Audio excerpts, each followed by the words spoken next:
A paz do Senhor Jesus, vamos para mais um dia do nosso devocional, que se encontra no livro de Romanos, capítulo de número 11, no versículo 16, que diz: Se é santa a parte da massa que é oferecida como primeiro frutos, toda a massa também o é. Se a raiz é santa, os ramos também o serão.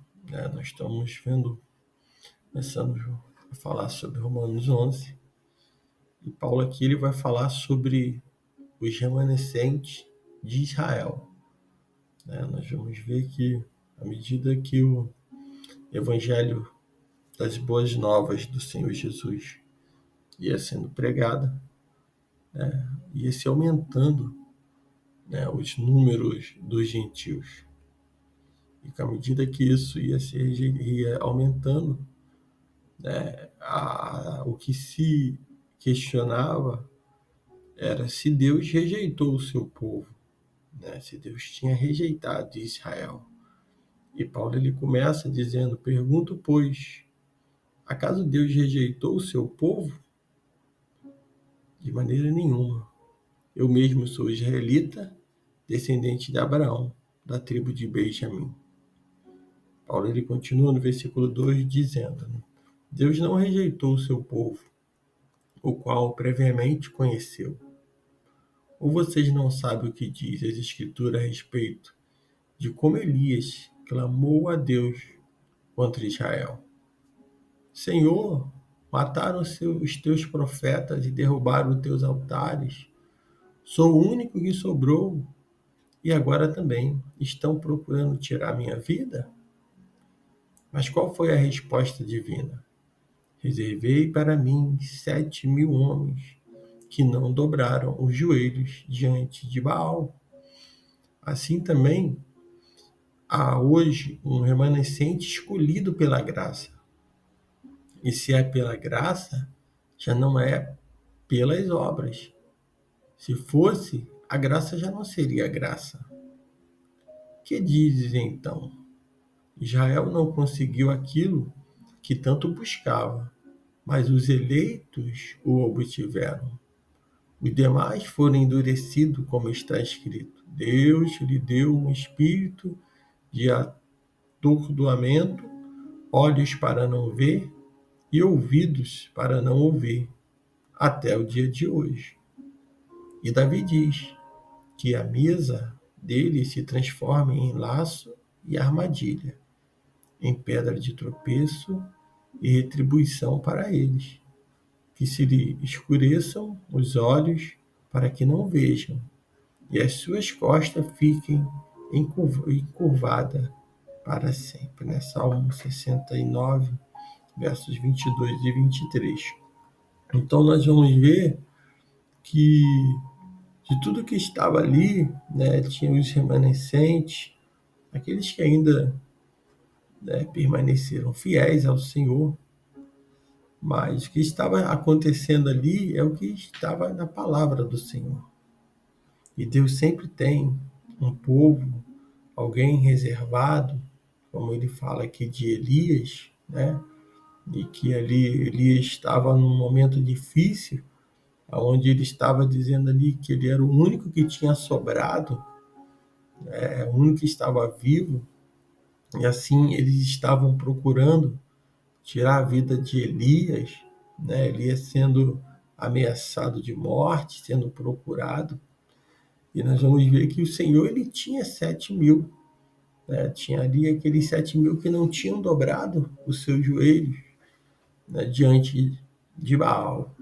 Então, em todo momento, Deus ele não perde o controle, mas que a situação ela esteja aos nossos olhos difíceis de se entender, parecendo que está indo por um caminho que não vai levar a nada, que não vai chegar a lugar nenhum. Deus, ele tem o controle de todas as coisas. Ele muitas das vezes ele vai está permitindo, tudo que está acontecendo para que realmente a glória dele seja manifesta através daqueles que estão seguindo e andando nos caminhos do Senhor. Muitas das vezes nós podemos parar e ver que a glória de Deus ela é manifestada na vida da nossa família, dos nossos filhos. A glória de Deus ela é manifestada em nossas vidas, né, no nosso dia a dia do trabalho, na escola, na faculdade, né, na nossa vizinhança, na igreja. E muitos, né, podem olhar para mim, olhar para você e ver a glória de Deus sendo manifesta na nossa vida, na nossa casa, na nossa família. E o Senhor, ele tem todo o controle e sua forma de fazer acontecer, né? Ele tem a sua forma de fazer, mesmo que Israel ele tivesse pecado, errado, mas o Senhor ele tinha, né, para eles, né, tinham bênção sem medida. O Senhor tinha sempre, né, os remanescentes, Deus tinha sempre 7.000 escondido, guardado, protegido, que não se dobrou. Quem sabe você é um desses que está sendo forjado para um dia, né, para uma batalha, está sendo forjado para ser uma ferramenta usada pelo Senhor, né, seja onde for, e muitas das vezes você ainda não está sendo visto, não foi ninguém ainda te conheceu, mas o Senhor tem a forma e o processo, né? E o tempo é dele e ele sabe de todas as coisas. Então, como para Elias ali ele não estava sozinho, tinha alguém que tinha 7.000 que não tinha dobrado os seus joelhos diante desse Deus Baal, né? Então, eu digo para você que você também venha entender. Quando o Senhor ele abençoar, quando o Senhor operar, não pise em ninguém. Quando o Senhor te dá a vitória, né? Porque como os gentios ali, muitos, né, não eram judeus, não tinha, né, ali nascido, né, dentro daquela comunidade judaica, não era israelita, né, mas eles jamais pisaram, quando a vitória veio, né, nós vamos ver os gentios sendo usados por Deus. E aí Paulo, quando ele começa a escrever no versículo de número 11, né, do mesmo capítulo 11, ele começa a falar sobre os ramos enxertados. Paulo ele diz, novamente pergunto, acaso tropeçaram para que ficassem caídos? De maneira nenhuma. Contudo, por causa da transgressão deles, veio a salvação para os gentios, para provocar ciúme em Israel. Paulo está dizendo que os gentios, os não-judeus, eles foram enxertados. E está dizendo que Israel caiu não foi para que ele ficasse, para que Israel ficasse caído. Muitos podem olhar hoje para Israel e achar que Israel ele está caído, mas Deus ali ele permite, né, ele abate, mas ele também através, né, daquele que caiu, quando ele se levanta e se põe de pé, o nome do Senhor é glorificado, a glória do Senhor é manifestada na vida daquela pessoa, como de Israel. Quantas das vezes caiu, quantas das vezes passou vergonha, foi perseguido, mas quando se levantava, o nome do Senhor era glorificado, a glória do Senhor era vista através dele. E Paulo ele está dizendo aqui para que realmente falando que veio a salvação para os gentios através da queda de Israel, para que provocasse ciúme, né, a esse povo, para que todos eles viessem olhar realmente ali, ficasse enciumado. Olha como Deus operava anteriormente na minha vida, olha como Deus usava, olha como Deus falou através dos profetas, falou através dos patriarcas, e era isso que Israel caída, ela observa, olha como o Senhor fazia. E isso passa também a ter aquele ciúme, onde eles vão passar a desejar novamente a presença do Senhor. Talvez você hoje esteja nessa situação, como Israel, um Israel caído, um Israel que está abatido. Mas eu digo para você, se você se levantar hoje, se pôr de pé, você vai se levantar e a glória do Senhor vai vir sobre a sua vida e você vai se fortalecer e vai passar a caminhar. No versículo 12 diz: mas se a transgressão deles trouxe riqueza para o mundo, e o seu fracasso, riqueza para os gentios, quanto mais será a sua plenitude. Paulo está dizendo aqui, se tudo isso, essas transgressões dele fizeram com que os gentios, outros povos, viessem se enriquecer, viessem conhecer até mesmo o Senhor, né? Ele diz, então, o seu fracasso, né, e diz riquezas para o mundo, e o seu fracasso, riquezas para o gentio, quanto mais será a sua plenitude. Então, nesse dia, que você venha se levantar como Israel de Deus. Pois Paulo ele fala aqui ainda no versículo 13, estou falando a vocês, gentios, né, não judeus, visto que sou apóstolo para os gentios, honro o meu ministério, na esperança de que de alguma forma possa provocar ciúme no meu próprio povo e salvar algum deles. Olha Paulo falando, ele diz que ele honra, né, o ministério que Deus colocou na vida dele. E isso na esperança de alguma forma ele provocar ciúme naqueles que estavam perseguindo ele, né, aqueles que do seu próprio povo venham também querer realmente parar de viver uma vida, né, sem obras, mas uma vida de fé e obras. No versículo 15 ele diz, pois se a rejeição deles é a reconciliação do mundo, o que será a sua aceitação, se não vida dentre os mortos? Né? Ele está falando se a rejeição deles, né, vai ser algo de algo que vai reconciliar o mundo, né? Isso está realmente acontecendo. O que será a sua aceitação, se não vida dentre os mortos? Se é santa a parte da massa que é oferecido como o primeiro fruto, toda a massa também o é.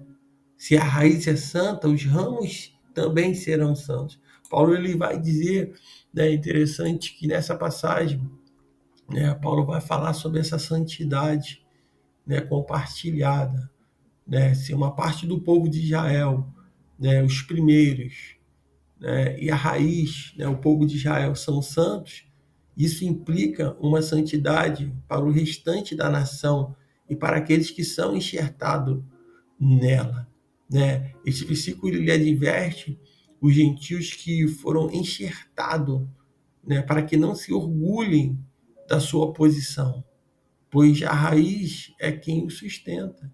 E Deus tem o poder de cortar aqueles que não permanecem na fé, como também já cortou os ramos naturais. Então, isso é algo que não deve, né, eles não deveriam se orgulhar, né, a ponto de se sentirem, né, como algo, uma posição de destaque, porque os gentios estão sobressaindo e os judeus estão parados, e isso é interessante nós atentarmos, porque para nós, como servos do Senhor, nós temos que entender que éramos como oliveiras bravas, né? Nós não merecíamos, mas o Senhor morreu por nós, e através de Cristo Jesus nós chegamos ao conhecimento da verdade. Mas isso não deve ser algo de motivo de orgulho para pisar nos outros, para maltratar os outros, para poder, né, condenar as outras pessoas que ainda não conhecem a Cristo, ou que estão afastadas da presença do Senhor, né, condenar essas pessoas, né, dizendo que elas já estão no inferno, dizendo que elas não têm solução. Pelo contrário, devemos levantar, estender as nossas mãos, né, e ajudar o fraco, dizer ao fraco que ele é forte, né, dizer que ele vai se levantar, que o Senhor que tem uma obra na vida dele. É isso que eu digo para você nessa manhã, né, que o Senhor te fortaleça, te capacita, mesmo que você esteja num estado difícil, né, até impossível aos olhos do homem, mas para Deus as coisas são possíveis.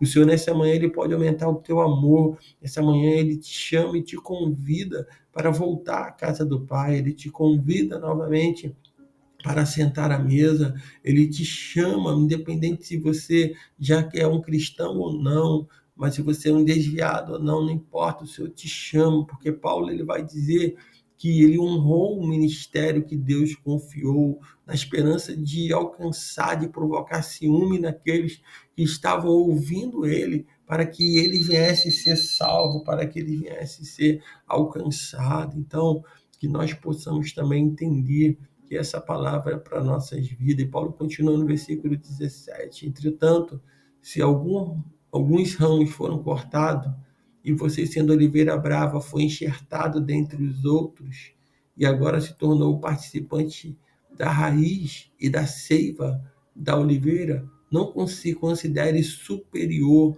né, a esses ramos.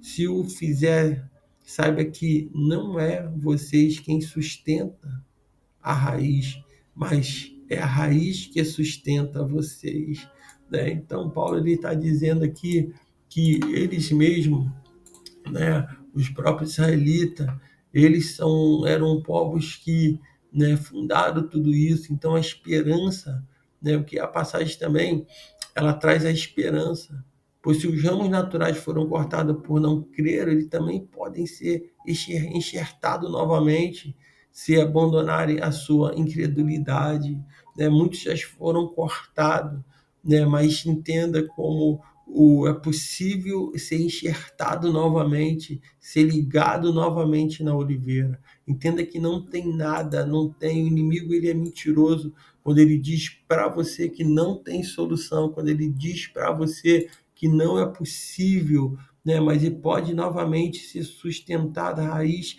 ela está sustentando a raiz, ela continua na terra, ela continua ali. É só você realmente se achegar a Jesus e ele vai novamente te abraçar e te enxertar, para que assim realmente, né, aquele que foi cortado seja enxertado novamente. Então, que nessa manhã você possa ficar com essa palavra, né, que entenda que você pode ter sido cortado por causa da incredulidade, né, mas você pode permanecer. Volte novamente à casa do Pai, permaneça pela fé, né? Não se orgulhe de estar vivendo longe do Senhor, mas se aproxime dele, né? Porque o Senhor, ele tem todo o controle. Você que já está enxertado e que muitas vezes se sente, né, o Todo-Poderoso é Deus. Se Deus secar a raiz, a árvore toda morre. Se Deus secar a raiz, né, os ramos não vão dar o seu fruto. Então, pois Deus, ele não poupou os ramos naturais, também não poupará você. Se Deus, aquele Paulo está dizendo, se ele não poupou Israel, ele também não vai poupar os gentios, se assim eles não estiverem ligados na videira. 22 diz, portanto, considere a bondade e a severidade de Deus. Severidade para com aqueles que caíram, mas bondade com você, desde que permaneça na bondade dele. Caso contrário, você também será cortado. Quanto a eles, se não continuarem na incredulidade, serão enxertados. Se você permanecer no Senhor, né, você se arrepender do Senhor, vocês serão enxertados, por Deus é capaz de enxertá-los de novo. Afinal, se você foi cortado de uma oliveira brava por natureza e de maneira antinatural, foi enxertado em uma oliveira cultivada, quanto mais serão enxertados os ramos naturais da própria oliveira. Então, você não deve desprezar e nem apontar para aqueles que estão longe. Eu também não aponto, não acuso, né? Mas entenda que, porque o Senhor tem um amor tão grande pelos aqueles que estão desviados. Talvez você seja essa pessoa. Para aqueles que ainda não conhecem o Senhor, Ele ama. E você é servo do Senhor, você tem um chamado, tem um ministério a zelar. Então, que você possa voltar, ser enxertado novamente na oliveira cultivada. Que o Senhor realmente, ele tem todo o poder para te dar vida novamente. Então, que nesse dia você fique com essa palavra, que você medite, né? Continue meditando, se alimentando dessa palavra, pois é isso que nos sustenta, é isso que nos mantém de pé. Que Deus te abençoe nesse dia.